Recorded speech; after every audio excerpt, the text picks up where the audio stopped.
Hai Tribuners, kembali lagi di program Tribun Topik. Kali ini bersama saya Elin. Nah, untuk kesempatan ini kami bakal ngobrolin soal pengawasan pemilu. Karena pemilu ini tinggal 2 tahun lagi dan mulai anget nih isu-isu politiknya ya. Nah, telah bersama kita di sini di studio, mohon maaf, ada Bapak Muhammad Rofiuddin atau Mas ini saya panggilnya. Mas saja deh, Mas, biar oke. lebih mudah. Saya ulangin lagi berarti. Ada Mas Muhammad Rofiuddin, beliau sebagai Koordinator Divisi Humas dan Data Informasi Bawaslu Jateng. Halo Mas Rofi, gimana kabarnya? Alhamdulillah, baik sekali Mbak. Sibuk apa nih? Kayaknya tahapan udah mulai Sibuknya mengawasi pemilu. mengawasi pemilu, baik. Mengawasi pemilu. Disibukkan apa jadi kegiatan-kegiatan akhir-akhir ini nih? Jadi beberapa waktu yang lalu kita masih melakukan pengawasan terhadap pembentukan PPS. 2 hari yang lalu sudah dilantik. Kemudian juga ada tahapan kaitannya dengan penyerahan syarat dukungan minimal untuk bakal calon DPD. Kemudian juga masih dalam konteks pengawasan, kami melakukan pengawasan kaitannya dengan mulainya penyusunan daftar pemilih, kemudian juga sibuk juga melakukan monitoring, supervisi terhadap jajaran kami di kabupaten kota, di Panwaslu kecamatan, dan lain sebagainya seperti itu. Oke, dengerinnya aja kayaknya udah padat merayap ya, Tribuners. Ya. Tapi tetap sehat semoga ya, Mas. Alhamdulillah, Ya. dan semoga Tribuners juga sehat selalu, Amin, kita amin. sehat selalu agar kita bisa melaksanakan tugas-tugas, karena ini tugas negara ya, Betul. menjaga demokrasi, menjaga pemilu, agar nanti terpilih pemimpin yang baik, dan Tribuners nanti juga bisa menjalani kehidupan lebih baik, karena pemimpinnya baik, dan pemimpin yang baik itu akan dilahirkan dari proses pemilu yang baik begitu. Oke. Nah, salah satu tugas kita adalah melakukan pengawasan pemilu agar tidak terjadi pelanggaran-pelanggaran ataupun kecurangan. Kira-kira begitu. Oke, jadi gitu Tribuners. Tribuners boleh ikut andil nggak sih? Wow, sangat. Boleh Kami ya? sangat berharap agar Tribuners ikut melakukan pengawasan pemilu dengan berbagai macam cara. Oke. Entah menjadi misalnya ikut menjadi panwaslu di kelurahan, desa, ataupun nanti di pengawas TPS, atau sebagai pemantau pemilu, atau sebagai warga biasa itu juga bisa ikut melakukan partisipasi pengawalan terhadap proses pemilu. Misalnya saya contohkan yang paling mudah misalnya gitu ya. Hari ini apakah Tribuners itu sudah masuk ke daftar pemilih atau belum? Nah ini nih, penting Nah, nih, kan, penting nih. Kita bisa Oke. mengecek, cek DPT miliknya KPU, ada websitenya. Klik di situ, nanti akan ada nulis NIK. Kalau misalnya sudah memenuhi syarat kok belum terdaftar sebagai pemilih, maka bisa melapor ke Bawaslu atau melapor ke KPU untuk kemudian dimasukkan sebagai pemilih. Karena kan nanti ujungnya semua ini kan sebenarnya juga soal pemilih. Karena pemilih itu kaitannya soal siapa yang kemudian akan mencoblos calon-calon presiden, calon DPR atau DPRD, calon DPD, partai politik, dan lain sebagainya itu. Nah, kalau kemudian belum masuk, maka selayaknya untuk kemudian bisa segera menyampaikan laporan. Oke. Agar apa? Agar daftar pemilih kita ini benar-benar valid, benar-benar pasti, faktual, sehingga tidak ada kemudian orang yang kemudian sebenarnya memiliki hak pilih tapi nggak bisa memilih, atau orang yang sebenarnya dia tidak berhak memilih tapi ikut memilih. Nah, ini salah satu juga potensi kerawanan yang kemudian harus kita waspadai. Kan bahaya, Oh iya, bahaya karena sekali. itu kaitannya soal kedaulatan rakyat. Setiap Betul. orang memiliki hak pilih. Maka ini harus juga dijaga secara bersama-sama Ya, begitu. begitu Tribuners dan juga sahabat Bawaslu, pastikan menjaga hak pilih Anda jangan sampai salah digunakan gitu ya Mas Betul, ya. betul. Mas, tadi sempat disebut ada PPS. Kalau PPS itu kan panitia pemungutan suara di tingkat desa kalau nggak Desa, salah, kelurahan. desa kelurahan. Oke. Kalau dari Bawaslu sendiri, apakah ada nih di tingkatan desa? Kalau Bawaslu itu namanya adalah Panwaslu Kelurahan Desa. Oke. Atau biasa kita singkat dengan nama PKD. Itu adalah jajaran pengawas pemilu yang ada di tingkat kelurahan desa, dan kebetulan hari ini juga sedang proses seleksi.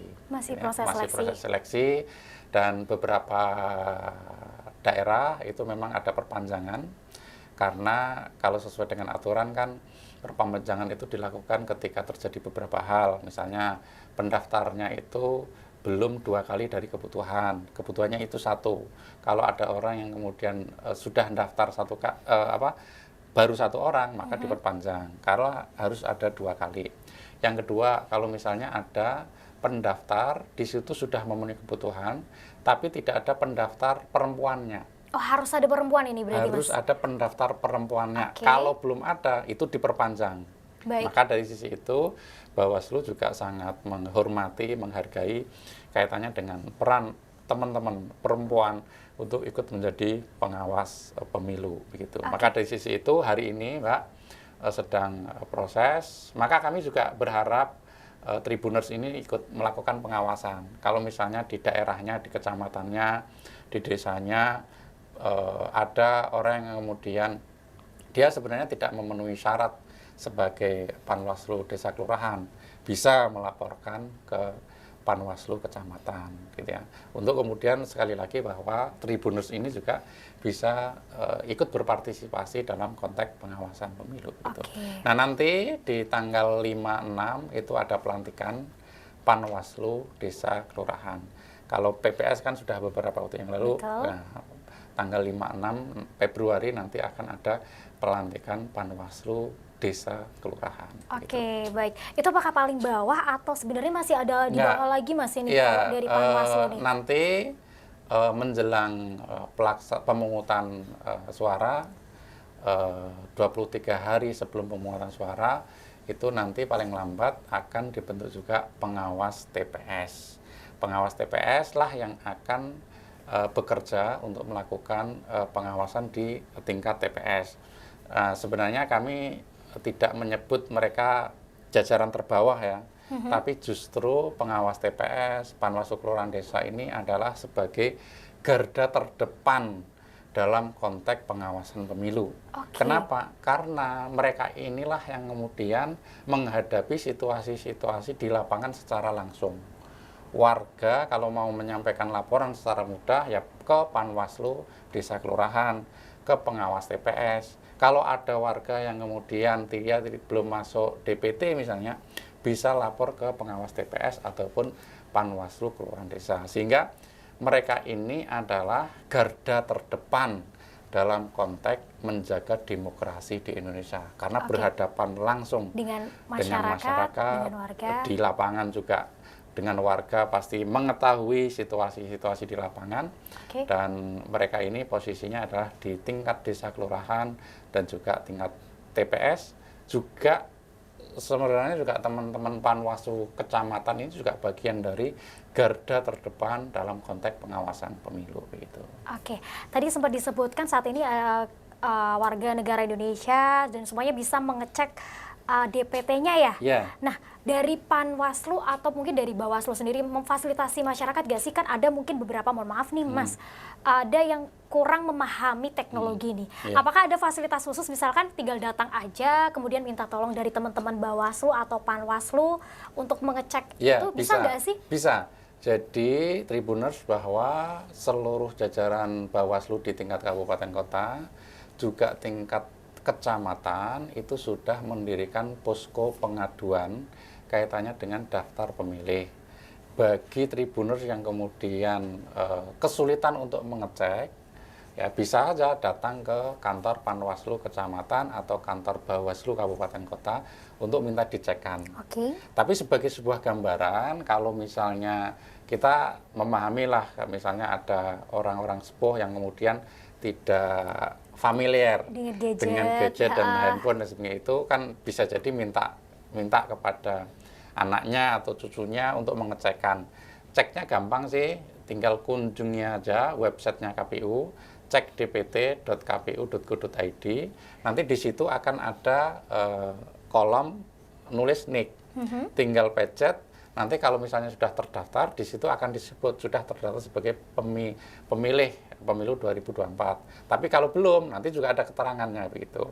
Nah, kalau belum, nanti silahkan laporan ke Bawaslu, ya. Dan Bawaslu dalam konteks pendirian posko itu tidak hanya posko yang itu bersifat konvensional di kantor, Tapi Tribuners juga bisa menyampaikan itu melalui kanal yang disediakan oleh Bawaslu. Bisa melalui Google Form yang linknya itu sudah dicantumkan di media sosial milik Bawaslu Kabupaten Kota. Juga bisa melalui DM ataupun kanal-kanal yang disediakan oleh Bawaslu Kabupaten Kota. Silahkan saja laporan ke kami. Nah, kalau kemudian nanti Tribuners sudah menyampaikan laporan, kok kemudian Bawaslu Kabupaten Kotanya itu tidak menindaklanjuti, Ya. bisa dilaporkan ke Bawaslu Provinsi. Oh gitu biar ya, bisa kami ya. melakukan proses pembinaan Apaan? Oh, atau pembinaan ini. Nah, kan? Waduh, Pembinaan Pembinaan. terhadap jajaran kami di Bawaslu di Kabupaten bagian Kota. kota. Gitu. Baik. Pembinasaannya nanti aja. Nanti aja dilihat dulu ya, kalau Oh, udah bisa lebih baik, itu bisa memperbaiki diri, kita nggak apa-apa dibina lagi gitu kan. Tapi kalau Betul. tidak masih lagi seperti itu, cut pembinaan. langsung. Heeh. Nggak Karena apa-apa. ini tugas mulia Iya, dan betul. kaitannya soal Setuju. hak pilih masyarakat. Iya. Kita tahu kan bahwa pelaksanaan pemilu ini sudah menghabiskan atau akan menghabiskan anggaran yang itu jumlahnya triliunan rupiah. Kalau banyak kemudian sekali. tidak dijaga secara betul, kalau jajaran pengawas pemilu tidak bekerja dengan baik, tentu ini problem. Maka supervisi, monitoring dari atas ke bawah itu menjadi sesuatu yang sangat penting sekali. Oke, Begitu. baik. Termasuk juga peran dari media, dari teman-teman Tribuners yang saya kira juga perannya sangat penting sekali untuk menjaga demokrasi di Indonesia ini. Begitu. Baik, baik. Tapi kalau melihat hari ini sih Mas, melihat hari ini di media sosial kan anak muda banyak banget nih. Permainan media sosial, bahkan bisa dibilang semua anak muda kayaknya main medsos deh. Ya. Kepeduliannya terhadap pengawasan pemilu kalau lihat di Bawaslu, sudut pandangnya seperti apa nih? Kami memandang sih dari tahun ke tahun itu mengalami peningkatan yang cukup tajam. Dan ini kami sangat mengapresiasi sekali atas peran-peran ini. Artinya kalau dulu sebelum ada media sosial, belum ada internet itu kan orang ingin menyampaikan sesuatu ke pemerintahan, ke lembaga atau ke badan tertentu kan sulit.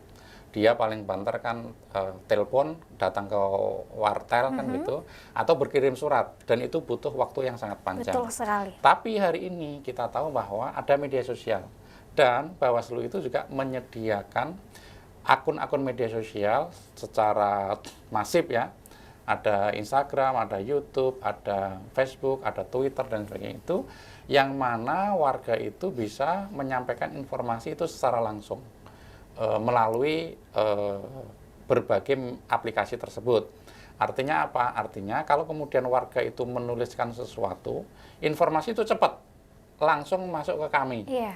Dari warga Cilacap, misalnya Tribuners dari Cilacap, dari Brebes, yang jarak ke Semarang itu jauh, melalui Instagram, ya, informasi itu bisa langsung kita tangkap. Tapi informasi ini kan juga harus kita verifikasi ya, kebenarannya bagaimana dan sebagainya itu. Nah, biasanya kami juga menginstruksikan kepada Bawaslu Kabupaten Kota untuk menindaklanjuti. Nah, biasanya kalau kemudian sudah seperti itu, kami akan segera menindaklanjuti karena kaitannya dengan kepentingan publik. Dan semakin ke sini, Mbak, bahwa mengalami peningkatan yang cukup tajam ya, dalam artian laporan-laporan yang banyak itu justru melalui komentar di media sosial, melalui DM di Instagram dan sebagainya, yang saya kira itu kami sangat konsentrasi juga di wilayah itu. Yang penting kan sebenarnya substansinya, sejauh informasi itu benar adanya, fakta, didukung dengan bukti-bukti yang nyata, ya wajib hukumnya kami untuk kemudian menindaklanjuti. Gitu. Baik, berarti dengan media sosial melihat anak muda sekarang juga kepeduliannya sudah lebih. Dan kami dari Bawaslu Jateng sangat-sangat terbantu sekali dengan keberadaan media sosial. Karena interaksinya kan lebih cepat. Karena terhubungnya lebih cepat, kami ingin menyebarkan sesuatu itu sangat cepat, warga bisa menyampaikan informasi ke kami juga dengan cepat gitu. Bisa pengaduannya lebih cepat, tindak lanjutnya juga bisa lebih cepat gitu ya Mas. Iya, betul. Baik, Mas, kemudian nih soal kerawanan pemilu nih, kecurangannya. Udah ada pemetaan belum nih dari Bawaslu? Kalau dari Bawaslu di akhir tahun 2022 kemarin sudah meluncing indeks kerawanan pemilu. Ya, itu se-Indonesia di background dari berbagai macam sudut pandang. kaitannya dengan titik rawan di masing-masing provinsi dan juga di masing-masing kabupaten kota. Nah, di Jawa Tengah sendiri itu ada 7 kabupaten kota di Jawa Tengah yang masuk dalam kategori rawan tinggi. Ya, kan ada rawan tinggi, rawan sedang, kemudian juga ada rawan rendah. Di Jawa Tengah ini ada 7 kabupaten kota, yaitu di Kota Semarang, di Sukoharjo, di Kabupaten Purworejo, kemudian di Temanggung, kemudian di Wonosobo, kemudian di Magelang, dan juga Kendal. Itu adalah 7 daerah yang selama ini oleh IKP dipandang sebagai daerah-daerah yang rawan begitu ya.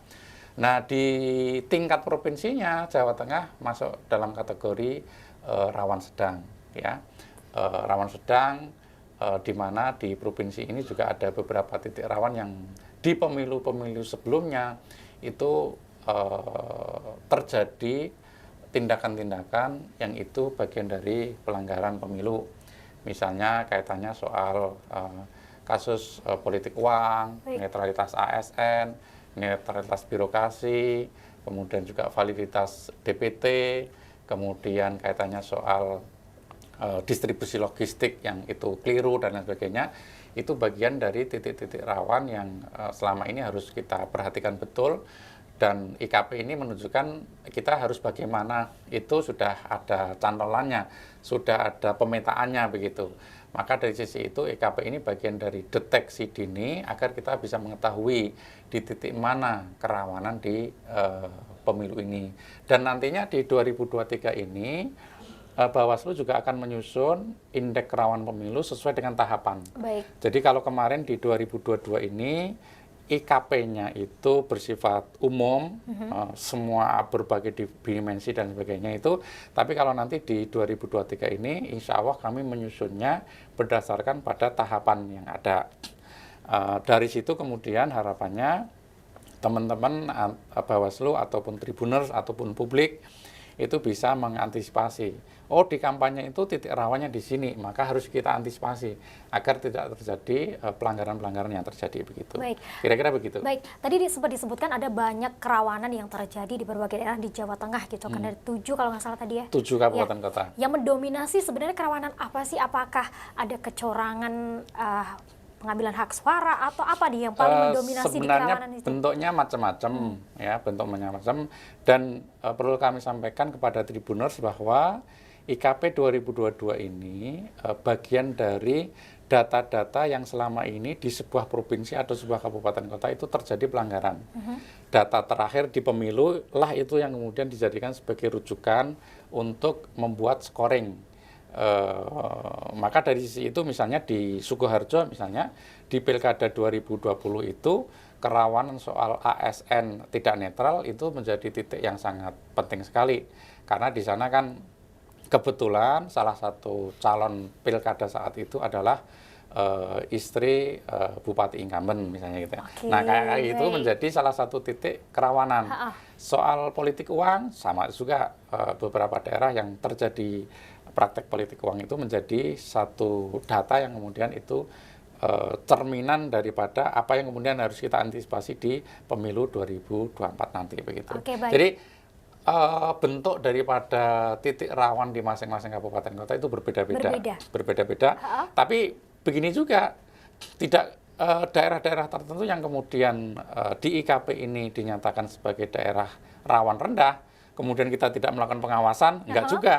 Tetap lakukan pengawasan. Karena apa? Kerawanan pemilu itu bisa terjadi dimanapun, kapanpun, sewaktu-waktu juga bisa terjadi. Maka dari sisi itu, yang tinggi itu kita antisipasi untuk kemudian jangan sampai terjadi. Yang rendah juga kita antisipasi agar tidak menjadi tinggi. Gitu. Maka dari sisi itu, di 35 kabupaten kota ini kami melakukan pengawasan secara ketat agar kerawanan-kerawanan tertentu itu tidak terjadi begitu. Baik. Kemudian nih, melihat kerawanan-kerawanan tersebut nih Mas, dari Bawaslu sendiri ambil tindakan apa sih untuk mengantisipasi, kayak tadi sempat disebutkan biar yang tinggi nggak melonjak lebih tinggi lagi, yang rendah bisa semakin ditekan? Iya, dari sisi rumpun itu sebenarnya ada hal besar yang kemudian kita lakukan. Pertama adalah melakukan proses pengawasan secara langsung maupun tidak langsung. Baik. Misalnya hari ini teman-teman di Bawaslu itu melakukan pengawasan terhadap konten di media sosial. Kita awasi itu. Kalau kemudian ada hal yang kemudian mengarah kepada pelanggaran, segera kita melakukan proses pencegahan. Akhirnya apa? Pelanggaran tersebut tidak terjadi sehingga kerawanan itu tidak terjadi. Kan begitu. Jadi kami melakukan pengawasan secara langsung, termasuk juga di pembentukan PPS, kemarin juga pembentukan PPK, kami melakukan proses-proses pengawasan secara langsung. Kemudian kemarin juga ada verifikasi administrasi calon DPD, bakal calon DPD, itu kami juga melakukan proses-proses pengawasan secara langsung. Jadi rumpunnya itu adalah kita melakukan pengawasan. Kan biasanya ini seorang manusia kalau diawasi ini kan dia tidak melakukan pelanggaran kan. Nada-nadanya seperti itu.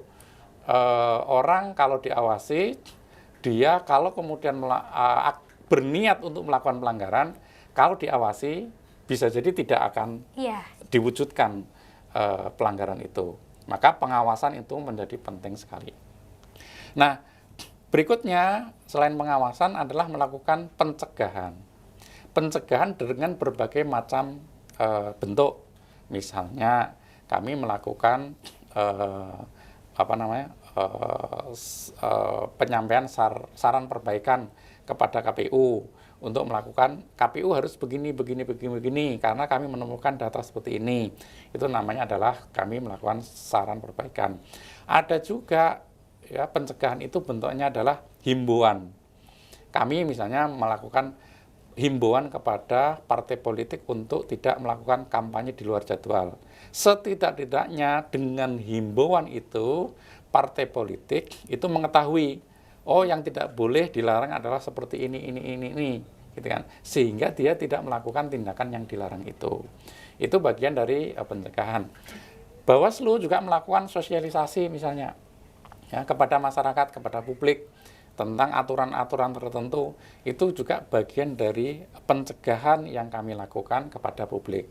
Maka silahkan mungkin Tribuners juga meng-follow ya, promosi ini. Ya boleh. Follow media ya, akun media sosial Bawaslu Jateng, @Bawaslu Jateng.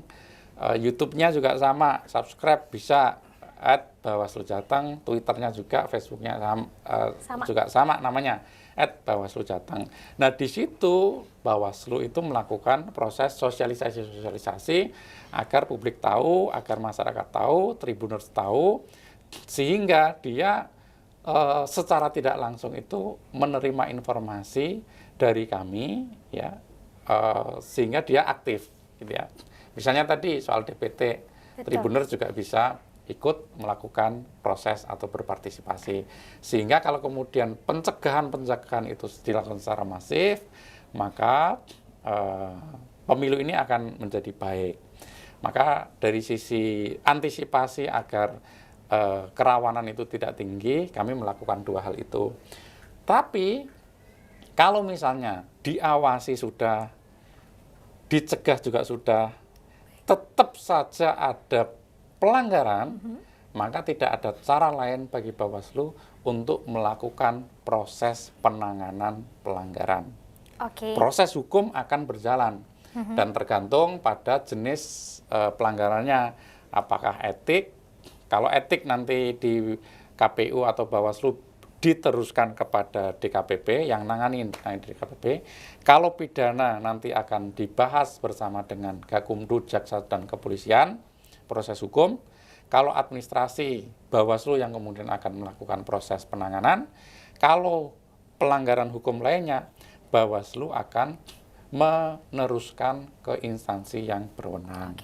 Misalnya ada ASN yang dia tidak netral, dari sisi hukum pemilu itu tidak memenuhi unsur, tapi di undang-undang lainnya, dalam hal ini adalah undang-undang ASN, memenuhi unsur, maka Bawaslu akan menyampaikan penerusan kepada komisi ASN Oke. agar ASN tersebut itu diberi sanksi oleh KSN gitu. Baik. Jadi begitu Berarti prosesnya. bisa dibilang Bawaslu ini bekerja sama juga dengan instansi dan Betul. juga organisasi lembaga lain Betul. untuk menindak pelanggaran-pelanggaran yang terjadi di tahapan-tahapan pemilu Ya, gitu ya. Bisa kalau dibilang seperti itu bentuknya adalah tidak memenuhi unsur pelanggaran pemilu, Baik. tapi memenuhi unsur pelanggaran hukum lainnya. Oke. Maka Tribuners juga harus tahu bahwa spektrum yang harus dipahami oleh pengawas pemilu itu sangat luas sekali, karena dia juga bisa menyampaikan penerusan kaitannya soal pelanggaran hukum lainnya. Oke, Gitu.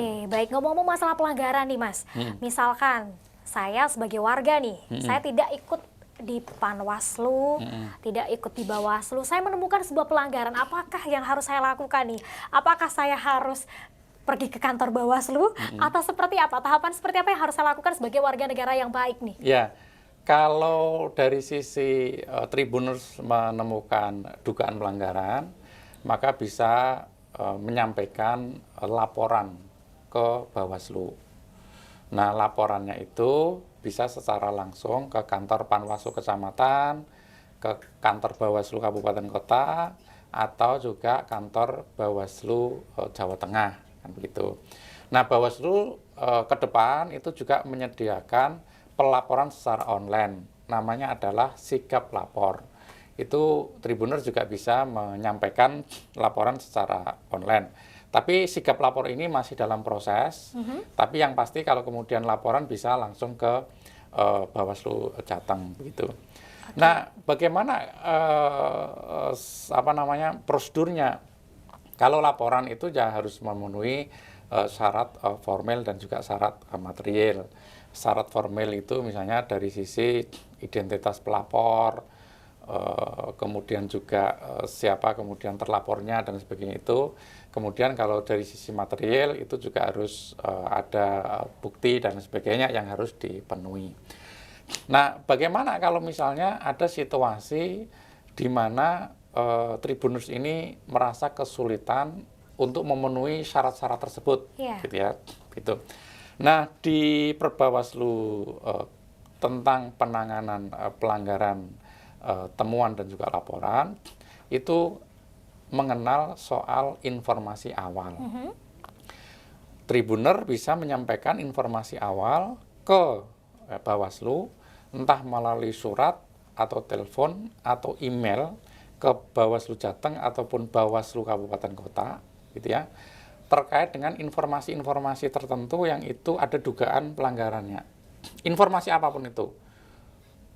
Maka penyebutannya adalah informasi awal. Baik. Nah, nanti Bawaslu akan menindaklanjuti itu dengan melakukan proses yang namanya adalah penelusuran. Ya, penelusuran, investigasi dan sebagainya itu akan ditelusuri. Sejauh di situ ada dugaan pelanggaran yang kuat, maka Bawaslu itu bisa menjadikan sebagai temuan. Jadi, Mbak, bahwa Bawaslu itu dalam konteks penanganan pelanggaran itu ada dua jalur. Satu adalah temuan, yang itu berasal dari pengawas pemilu, yang kedua adalah dari laporan masyarakat. Nah, kami juga berharap masyarakat ini ya, bisa aktif menyampaikan laporan ketika dia menemukan dugaan-dugaan pelanggaran tertentu begitu. Baik, sebagai warga berarti peran apa sih yang harus kita lakukan nih untuk mengikut andil mengawasi pemilu ini, Mas? Ya, kalau dari sisi pengawasan, kami berharap masyarakat itu ikut melakukan proses-proses pengawasan secara bersama-sama. Kalau misalnya di wilayahnya itu ada dugaan pelanggaran yang ini patut diduga ada pelanggaran, ya sampaikan saja kepada Bawaslu, gitu ya. Atau masyarakat Tribuner juga bisa menjadi pemantau pemilu, ya. Kelompok-kelompok masyarakat yang dia berbadan hukum, kelompok tertentu, dia bisa mendaftar sebagai pemantau pemilu.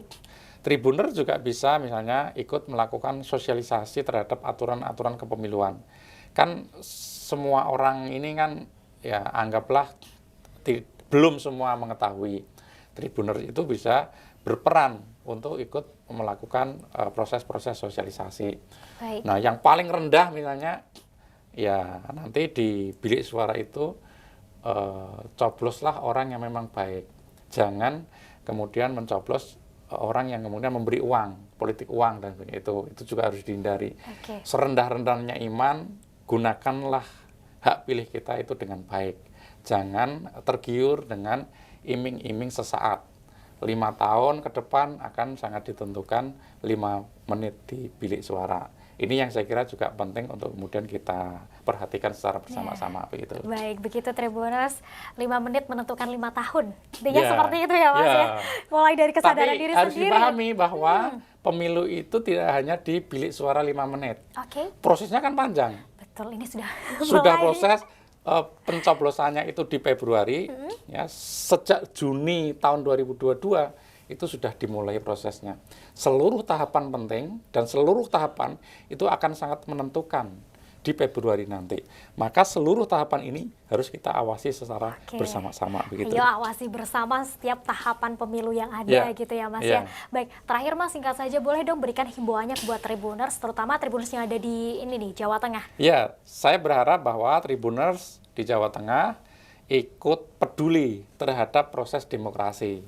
Kita jangan abai terhadap proses demokrasi karena itu akan membahayakan bagi kedaulatan rakyat di masa mendatang.